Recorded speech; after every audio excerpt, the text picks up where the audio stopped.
Hi friends, ಹೇಗಿದ್ದೀರಾ? ನೋಡ್ರಿ, ನಾನು ನಿಮಗೆ ಒಬ್ಬಟ್ಟು ಸಾರು ಮಾಡೋದು ಹೇಗೆ ಅಂತ ತೋರ್ಸಕತ್ತೇನೆ ರೀ. ಈಗ ಇದಕ್ಕೆ ಕಟ್ಟಿನ ಸಾರು ಅಂತಲೂ ಹೇಳ್ತಾರೆ, ಹೋಳ್ಗೆ ಸಾರು ಅಂತಲೂ ಹೇಳ್ತಾರೆ, ಒಬ್ಬಟ್ಟು ಸಾರು ಅಂತಲೂ ಹೇಳ್ತಾರೆ. ಮತ್ತು ನಮ್ಮ ಕಡೆ ಇದಕ್ಕೆ ಕಟ್ಟಿನ ಸಾರು ಅಂತ ಕರಿತೇವೆ ರೀ. ನಿಮ್ಮ ಕಡೆ ಏನಂತೀರಿ ಅಂತ ನಂಗೆ ಹೇಳ್ರಿ. ಈಗ ಇದಕ್ಕೆ ಏನೇನು ಸಾಮಾನು ಬೇಕು ಅಂತ ಹೇಳಿಬಿಡ್ತೇನೆ ನೋಡಿರಿ ಪಟ್ನ. ಇದಕ್ಕೆ ಬ್ಯಾಡಗಿ ಮೆಣಸಿನ್ಕಾಯಿ ತೊಗೊಂಡಿದ್ದೇನೆ ರೀ. ಒಂದು 10 ಬ್ಯಾಡಗಿ ಮೆಣಸಿನ್ಕಾಯಿ ತೊಗೋಬೇಕು ರೀ. ಒಂದು 2 ಈರುಳ್ಳಿ ಕಟ್ ಮಾಡ್ಕೊಂಡಿದ್ದೇನೆ ರೀ. ಮತ್ತು 1 ಟೊಮೊಟೊ ರೀ, ಸ್ವಲ್ಪ ಕೊತ್ತಂಬರಿ ಕಾಳು, ಜೀರಿಗೆ, ಸಾಸಿವೆ, ಮತ್ತು ಕೊತ್ತಂಬರಿ, ಕರಿಬೇವು, ಬೆಳ್ಳುಳ್ಳಿ, ಒಣ ಕೊಬ್ಬರಿ ರೀ. ನೀವು ಹಸಿ ಕೊಬ್ಬರಿನಾದರೂ ತೊಗೋಬೋದು. ನಾನಿಲ್ಲಿ ಒಣ ಕೊಬ್ಬರಿ ತೊಗೊಂಡು ತೋರಿಸ್ತಾ ಇದ್ದೀನಿ ಫ್ರೆಂಡ್ಸ್. ಇವಾಗ ಇಲ್ಲಿ ಜೀರಿಗೆ ಇದೆ ರೀ. ಆಮೇಲೆ ಸಾಸಿವೆ ತೊಗೋಬೇಕು ರೀ. ಹುಣಸೆ ಹಣ್ಣು ಬೇಕು ರೀ. ಸಾಂಬಾರು ಪುಡಿ ನಾವು ಮನೆಯಲ್ಲೇ ಮಾಡಿರೋದು ರೀ. ಇದು ನಾವು ಮನೆಯಲ್ಲೇ ಮಾಡಿರೋ ಸಾಂಬಾರು ಪುಡಿ ಹಾಕ್ತೀವಿ. ನೆಕ್ಸ್ಟ್ ಇದಕ್ಕೆ ಹುಣಸೆ ಹಣ್ಣು ತೊಗೋಬೇಕು ಫ್ರೆಂಡ್ಸ್. ಆಮೇಲೆ ಸ್ವಲ್ಪ ಬೆಲ್ಲ. ಇವಾಗ ಹೇಗೆ ಮಾಡೋದು ಅಂತ ಹೇಳಿಬಿಡ್ತೀನಿ ಬರ್ರಿ ಬೇಗ. ಒಂದು ಬಾಣಲೆಯಲ್ಲಿ ಎಣ್ಣೆ ಕಾಯಕ್ಕೆ ಇಟ್ಟೀನಿ ರೀ. ಅದಕ್ಕೆ ಸ್ವಲ್ಪನೇ ಹೆಚ್ಕೊಂಡಿರೋಂಥ ಟೊಮೊಟೊ ಹಣ್ಣು ಹಾಕ್ಕೋಬೇಕು ರೀ. ಟೊಮೊಟೊ ಹಣ್ಣು ಮತ್ತು ಟೊಮೊಟೊ ಹಣ್ಣು ಬೆಂದಮೇಲೆ ಒಣಮೆಣಸಿನ್ಕಾಯಿ ಹಾಕ್ಕೊಂಡು ಫ್ರೈ ಮಾಡ್ಕೊಡ್ರಿ ಫ್ರೆಂಡ್ಸ್. ಅದೇ ಎಣ್ಣೆಲ್ಲೇ ಹಾಕ್ಕೊಂಬಿಡಿ, ಮತ್ತೇನು ತೆಗಿಲಿಕ್ಕೆ ಹೋಗಬೇಡಿ. ನೆಕ್ಸ್ಟ್ ರೀ, ಅದಕ್ಕೆ ಸ್ವಲ್ಪ ಜೀರಿಗೆನೇ ಹಾಕ್ಕೋಬೇಕು. ಸೈಡ್ ಸರಿಸಿ ಜೀರಿಗೆ, ಕೊತ್ತಂಬರಿ ಕಾಳು ಮತ್ತು ಸಾಸಿವೆ ಕಾಳು ಅದರಲ್ಲೇ ಹಾಕ್ಕೋಬೇಕು ಫ್ರೆಂಡ್ಸ್. ನೋಡಿ, ಆದರೆ ಜೀರಿಗೆನೇ ಸ್ವಲ್ಪ ಜಾಸ್ತಿನೇ ಹಾಕ್ಕೊಳ್ರಿ. ನಾನು ಏಲಕ್ಕಿ, ಲವಂಗ, ಚಕ್ಕಿ ಏನು ಹಾಕಿಲ್ಲ ಫ್ರೆಂಡ್ಸ್. ಯಾಕಂದರೆ ನಾವು ಮಸಾಲೆ ರುಬ್ಬುವಾಗ ಇಲ್ಲ ಮೊದಲಿಗೆ ಹಾಕ್ಸಿರ್ತೀವಿ. ಇವಾಗ ಅದಕ್ಕೆ ಸ್ವಲ್ಪ ಜೀರಿಗೆನೇ ಜಾಸ್ತಿ ಹಾಕ್ಕೊಳ್ಳಿ, ಚೆನ್ನಾಗಾಗುತ್ತೆ ಸಾಂಬಾರು. ನಾನು ಹೇಗೆ ಮಾಡ್ತೀನೋ ಅಷ್ಟು ತೋರಿಸಿದ್ದೀನಿ ನೋಡಿ ಫ್ರೆಂಡ್ಸ್. ಇವಾಗ ಇದನ್ನೆಲ್ಲ ಕರ್ಕೋಬೇಕು. ಇದಕ್ಕೆ ಮತ್ತು ಬೆಳ್ಳುಳ್ಳಿ, ಈರುಳ್ಳಿ, ಕೊಬ್ಬರಿ ಎಲ್ಲ ಹಾಕ್ಕೊಂಡು ಫ್ರೈ ಮಾಡ್ಕೊಳ್ಳಿ ಫ್ರೆಂಡ್ಸ್.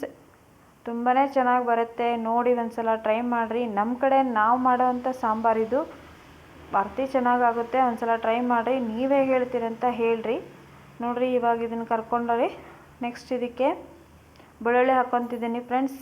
ಆಮೇಲೆ ಈರುಳ್ಳಿ ಹಾಕ್ಕೋಬೇಕು. ಮತ್ತು ಕೊಬ್ಬರಿ, ಹಸಿ ಕೊಬ್ಬರಿ ಇದ್ದರೆ ಹಸಿ ಕೊಬ್ಬರಿ ಹಾಕ್ಕೊಳ್ರಿ, ಒಣ ಕೊಬ್ಬರಿ ಇದ್ದರೆ ಒಣ ಕೊಬ್ಬರಿ ಹಾಕ್ಕೊಳ್ರಿ. ನಾನು ಇದಕ್ಕೆ ಒಣ ಕೊಬ್ಬರಿನೇ ಹಾಕಿದ್ದೀನಿ. ನೋಡಿರಿ ಫ್ರೆಂಡ್ಸ್, ಹೇಗಾಗಿದೆ ಅಂತ ಹೇಳ್ರಿ. ನನಗೆ ಇವತ್ತು 10 ಜನ ಸಬ್ಸ್ಕ್ರೈಬರ್ ಆಗಿದ್ದಾರೆ. ಇನ್ನೂ ಹೆಚ್ಚು ನನಗೆ ಸಪೋರ್ಟ್ ಮಾಡಿ ಫ್ರೆಂಡ್ಸ್. ನಾನು ಕೇಳ್ಕೊಳೋದಿಷ್ಟೇ. ನೋಡಿರಿ, ಈ ಥರ ಫ್ರೈ ಮಾಡ್ಕೊಳ್ರಿ, ಚೆನ್ನಾಗಿ ಬರುತ್ತೆ. ಒಂದ್ಸಲ ನೀವು ಮಾಡಿ ನೋಡಿರಿ ಫ್ರೆಂಡ್ಸ್, ಹೇಗಾಗುತ್ತೆ ಅಂತ ನೀವೇ ನನಗೆ ಹೇಳ್ತೀರಾ, ಸಾಂಬಾರು ಚೆನ್ನಾಗಾಗಿತ್ತು ಅಂತ. ಈಗ ನೋಡಿರಿ, ನೆಕ್ಸ್ಟ್ ಇದಕ್ಕೆ ಕೊಬ್ಬರಿ ಹಾಕ್ಕೊತಿದ್ದೀನಿ ನೋಡಿ ಫ್ರೆಂಡ್ಸ್. ಸರಿಯಾಗಿ ಕಲಿಸ್ಕೊಳ್ಳಿ ಎಲ್ಲನೂ. ಈ ಥರ ಫ್ರೈ ಮಾಡಿಕೊಂಡು ಇದಕ್ಕೆ ಆಮೇಲೆ ಕೊತ್ತಂಬರಿ, ಕರಿಬೇವು ಎಲ್ಲನೂ ಹಾಕ್ಕೋಬೇಕು ಫ್ರೆಂಡ್ಸ್. ಅದರಲ್ಲೇ ನೀವು ಸಪ್ರೇಟ್ ಏನು ತೆಗಿಯೋಕ್ಕೆ ಹೋಗ್ಬೇಡ್ರಿ. ಅದರಲ್ಲೇ ಎಲ್ಲ ಮಿಕ್ಸ್ ಮಾಡಿಕೊಂಡು ಕಲಿಸ್ಕೊಂಡು ಬಿಡಿ ಫ್ರೆಂಡ್ಸ್. ಇವಾಗ ನೋಡಿರಿ, ಈ ಥರ ಎಲ್ಲ ಆದಮೇಲೆ ಅದಕ್ಕೆ ಸಾಂಬಾರು ಪುಡಿ ಹಾಕಬೇಕು. ನಾನು MTR ಹಾಕ್ತೀನಿ, ನಾನು ತೋರಿಸಿಲ್ಲ. ನೀವು ಬೇಕಿದ್ರೆ MTR ಹಾಕ್ಕೋಬೋದು. ನಾನು ಮನೆಯಲ್ಲೇ ಮಾಡಿರೋ ಸಾಂಬಾರು ಪುಡಿ ಹಾಕಿದ್ದೀನಿ ನೋಡಿ. ಈ ಥರ ಫ್ರೈ ಆದಮೇಲೆ ಅದನ್ನು ಸರಿಯಾಗಿ ಫ್ರೈ ಮಾಡಿಕೊಂಡು ಒಂದು ಸ್ವಲ್ಪ ಆರಕ್ಕಿಟ್ಟು ನಂತರ ನೀವು ಮಿಕ್ಸಿ ಮಾಡ್ಕೋಬೇಕು ಫ್ರೆಂಡ್ಸ್.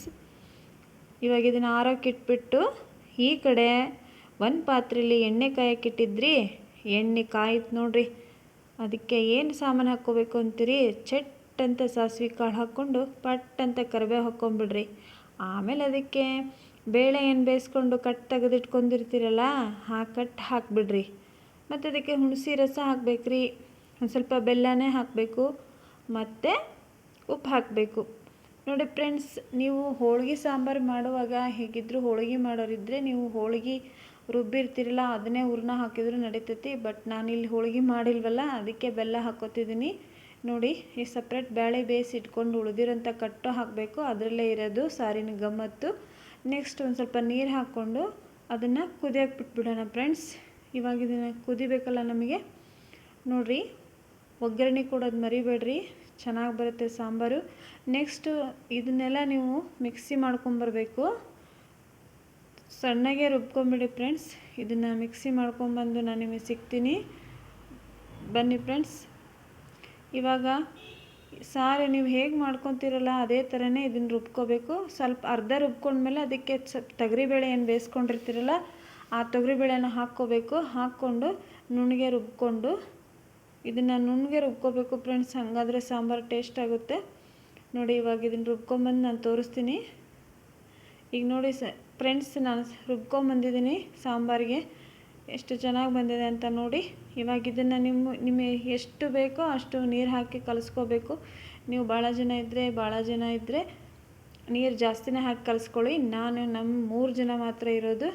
ನೋಡಿ ಇವಾಗ ಈ ಥರ ನಾನು ಕಲಿಸ್ಕೊಂಡಿದ್ದೀನಿ ಫ್ರೆಂಡ್ಸ್. ನೀವು 3 ದಿವಸ 2 ದಿವಸ ಇಟ್ಕೊಂಡು ತಿಂದರೂ ಏನೂ ಆಗೋಲ್ಲ ಸಾಂಬಾರು. ಹೂರಣ ಹಾಕೋದು ಮಾತ್ರ ಮರಿಬೇಡ್ರಿ. ಬೇಳೆ ಬೇಯಿಸಿ ತುಂಬ ಚೆನ್ನಾಗಿ ಬರುತ್ತೆ ಫ್ರೆಂಡ್ಸ್. ನನಗೆ ಹೇಗೆ ಬರುತ್ತೋ ಹಾಗೆ ನಾನು ಮಾಡಿ ತೋರಿಸ್ತಿದ್ದೀನಿ. ಇಲ್ಲಿ ಒಗ್ಗರಣೆ ಕಾಸಿ ನೀರು ಹಾಕಿಟ್ಟಿದ್ವಲ್ಲ, ಅದಕ್ಕೆ ಈ ಸಾಂಬಾರಿದ್ದು ಸುರ್ಕೋಬೇಕು ನೋಡಿರಿ. ಇದನ್ನು ನೀವು ಪಳ ಅಂತ ಕುದಿಸ್ಬಿಡ್ರಿ, ಮತ್ತು ಸಾಂಬಾರು ಮಸ್ತಾಗಿ ರೆಡಿ ಆಗಿಬಿಡ್ತೈತೆ ನೋಡಿರಿ. ನಮ್ಮ ಕಡೆ ಮಾಡೋ ಸಾಂಬಾರು ಇಷ್ಟ ರೀ. ನಿಮ್ಮ ಕಡೆ ಹೆಂಗೆ ಮಾಡ್ತೀರಿ ಅಂತ ನನಗೂ ಸ್ವಲ್ಪ ಹೇಳ್ರಿ. ನಾವು ಇದಕ್ಕೆ ಕಟ್ಟಿನ ಸಾರು ಅಂತ ಕರಿತೀವಿ ರೀ. ಕೆಲವೊಬ್ಬರು ಒಬ್ಬಟ್ಟು ಸಾರು ಅಂತಲೂ ಕರೀತಾರೆ, ಮತ್ತು ಹೋಳ್ಗೆ ಸಾರು ಅಂತಲೂ ಕರೀತಾರೆ ಫ್ರೆಂಡ್ಸ್. ನಮ್ಮ ಕಡೆ ಹಳ್ಳಿ ಕಡೆ ಕರೆಯೋದು ಕಟ್ಟಿನ ಸಾರು ಅಂತ ಕರೀತಾರೆ ನೋಡಿರಿ. ಇವಾಗ ಇದು ಸಾರು ಕುದಿತಲ್ರಿ ನೋಡಿರಿ. ಈಗ ನೆಕ್ಸ್ಟ್ ರೀ, ನನ್ನ ಮಗ ಮಮ್ಮಿ ಮುದ್ದೆ ಮಾಡಿಕೊಡು ಅಂತ ಕೇಳಿದ. ಅದಕ್ಕೆ ನಾನು ಮುದ್ದೆ ಮಾಡೋಕ್ಕೆ ಹೇಗಪ್ಪ ಅದು ಆ ಥರ ಮುದ್ದೆ ತಿಂದು ಬೇಜಾರಾಗಿರುತ್ತೆ. ಸ್ವಲ್ಪ ಎಣ್ಣೆ ಕಾಯಕ್ಕಿಟ್ಟಿದ್ದೆ. ಅದಕ್ಕೆ ಈರುಳ್ಳಿ, ಮೆಣಸಿನಕಾಯಿ, ಕರಿಬೇವು ಹಾಕಿ ಬೇಯಿಸ್ಕೊಂಡೆ ನೋಡಿ ಫ್ರೆಂಡ್ಸ್. ಈ ಥರನೂ ಮುದ್ದೆ ಮಾಡ್ಕೊಂಡು ತಿನ್ನಿರಿ ಒಂದ್ಸಲ, ತುಂಬ ಚೆನ್ನಾಗಿ ಬರುತ್ತೆ. ಆ ಮುದ್ದೆ ತಿಂದು ಬೇಜಾರಾಗಿದ್ದರೆ ಈ ಮುದ್ದೆ ಒಂದ್ಸಲ ತಿನ್ನಿ. ಇದಕ್ಕೆ ಸ್ವಲ್ಪ ನೀರು ಹಾಕ್ಕೊಳ್ಳಿ ನೋಡಿರಿ. ಇವಾಗ ಅರ್ಧ ಚರಿಗೆ ನೀರು ಹಾಕ್ಕೊಂಡು ಸ್ವಲ್ಪನೇ ಉಪ್ಪು ಹಾಕ್ಕೊಳ್ಳಿ.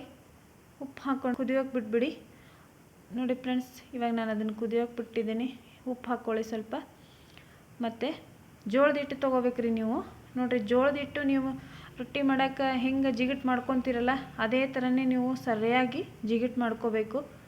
ಸ್ವಲ್ಪ ಅಳಕಾಯ್ತು ಅಂದರೆ ಮತ್ತೆ ನೀವು ಹಿಟ್ಟು ಹಾಕ್ಕೊಂಡು ಜಿಗಿಟ್ ಮಾಡ್ಕೊತೀರಲ್ಲ ರೊಟ್ಟಿಗೆ, ಅದೇ ಟೈಪ್ ರೀ. ಅಂದರೆ ಇದಕ್ಕೆ ಈರುಳ್ಳಿ, ಮೆಣಸಿನಕಾಯಿ ಮತ್ತು ಕರಿಬೇವು, ಕೊತ್ತಂಬರಿ ಹಾಕ್ಬೇಕ್ರಿ. ಉಪ್ಪು ಹಾಕಿ ನೋಡಿರಿ, ಈ ಥರ ಸರಿಯಾಗಿ ಜಿಗಿಟ್ ಮಾಡ್ಕೊಳ್ರಿ. ನೀವು ಒಂದು ಸ್ವಲ್ಪ ಗಂಟು ಬರದೇ ಥರ ಜಿಗಿಟ್ ಮಾಡ್ಕೊಳ್ರಿ ನೋಡಿ ಫ್ರೆಂಡ್ಸ್. ಈ ಥರ ನೀವು ಕೈ ಆಡ್ಕೊತಾನೆ ಈಗ ರೊಟ್ಟಿಗೆ ಹೇಗೆ ಮಾಡ್ಕೊತೀವಲ್ಲ ಜಿಗಿಟು, ಅದೇ ಥರನೇ ಫ್ರೆಂಡ್ಸ್. ಈಗ ನೋಡಿರಿ, ನಾನು ಮಾಡ್ಕೊತಿದ್ದೀನಲ್ಲ ಇದೇ ಟೈಪ್ ಜಿಗಿಟ್ ಮಾಡ್ಕೊಳ್ರಿ. ಮತ್ತು ಬರೀ ಮುಂದೆ ಏನು ಮಾಡ್ಬೇಕಂತ ತೋರಿಸ್ತೀನಿ ನೋಡಿರಿ. ಈಗ ಇದನ್ನು ಒಂದು ಪಾತ್ರೆಗೆ ತಕ್ಕೊಂಡು ಸ್ವಲ್ಪ ಆರೋಕ್ಕೆ ಬಿಟ್ಬಿಡಿ ಫ್ರೆಂಡ್ಸ್. ಮತ್ತು ಬಿಸಿ ಅದನ್ನು ಮುಟ್ಟಕ್ಕೆ ಹೋಗಬೇಡಿ ನೋಡಿ. ಇವಾಗ ಇದು ಮುದ್ದೆ ರೆಡಿ ಆಯಿತು. ಇದನ್ನು ನೆಕ್ಸ್ಟು ನಾನು ಒಂದು ಪಾತ್ರೆಗೆ ಆರೋಕ್ಕೆ ಬಿಟ್ಬಿಡ್ತೀನಿ. ಸ್ವಲ್ಪ ಕೈಗೆ ತುಪ್ಪ ಅಥವಾ ಎಣ್ಣೆ ಸವರ್ಕೊಂಡು ಇದನ್ನು ನಾದ್ಕೋಬೇಕ್ರಿ. ಸರಿಯಾಗಿ ನಾದ್ಕೊಳ್ಳಿ. ಉಪ್ಪು ನೋಡಿ ನೀವು ಹಾಕ್ಕೋಬೇಕಾಗ್ತದೆ ನೋಡಿ ಫ್ರೆಂಡ್ಸ್. ಈ ಥರ ನೀವು ಸರಿಯಾಗಿ ನಾದ್ಕೋಬೇಕು. ನೀವು ಎಷ್ಟು ಚೆನ್ನಾಗಿ ನಾದ್ಕೊತೀರೋ ಅಷ್ಟು ಚೆನ್ನಾಗಿ ಉಂಡೆ ಬರುತ್ತೆ ನೋಡಿರಿ. ನೀವು ಆ ಥರ ಮುದ್ದೆ ತಿಂದು ಬೇಜಾರಾಗಿದ್ದರೆ ಮತ್ತು ಈ ಸಲ ಒಂದು ಮುದ್ದೆ ಮಾಡ್ಕೊಂಡು ತಿಂದುಬಿಡಿ ಫ್ರೆಂಡ್ಸ್. ತುಂಬಾ ಚೆನ್ನಾಗಿ ಬರುತ್ತೆ. ನಮ್ಮ ಕಡೆ ಜಾಸ್ತಿ ಮಾಡ್ತಾರೆ, ಅದಕ್ಕೆ ನಿಮಗೂ ತೋರಿಸಿದ್ದೀನಿ. ಆಗಲೇ ಮಾಡಿದ್ವಲ್ಲ ಒಬ್ಬಟ್ಟು ಸಾರು ಇಲ್ಲ ಕಟ್ಟಿನ ಸಾರು, ಅದಕ್ಕೆ ಇದನ್ನು ಹಚ್ಕೊಂಡು ತಿಂದುಬಿಡಿ, ಚೆನ್ನಾಗಾಗುತ್ತೆ. ಇದಕ್ಕೆ ಮೆಂತ್ಯ ಚಟ್ನಿ, ತಂಬಳೆ ಎಲ್ಲ ಮಾಡ್ತೀವಿ ನಾವು. ಅದನ್ನು ಒಂದು ಸಲ ನಿಮಗೆ ಮಾಡಿ ತೋರಿಸ್ತೀನಿ. ಇವಾಗ ಬರೀ ಮುದ್ದೆ ಮತ್ತು ಕಟ್ಟಿನ ಸಾರು ಮತ್ತು ಒಬ್ಬಟ್ಟು ಸಾರು ರೆಡಿ ಆಗೈತೆ ರೀ. ಟೇಸ್ಟ್ ನೋಡೋಣ ಅಂತ ಬರ್ತೀರಾ ಫ್ರೆಂಡ್ಸ್? ಓಕೆ ಫ್ರೆಂಡ್ಸ್, ನಾನು ನಿಮಗೆ ಮತ್ತೆ ಸಿಗ್ತೀನಿ ಮುಂದಿನ ರೆಸಿಪಿಯೊಂದಿಗೂ. ಎಲ್ಲರಿಗೂ ಅಡ್ವಾನ್ಸ್ ಆಗಿ ಹೊಸ ವರ್ಷದ ಹಾರ್ದಿಕ ಶುಭಾಶಯಗಳು ಫ್ರೆಂಡ್ಸ್. Take care. ಎಲ್ಲರಿಗೂ ಹೊಸ ವರ್ಷ ಹೊಸ ಥರ ತರಲಿ ಅಂತ ಕೇಳ್ಕೊತೀನಿ.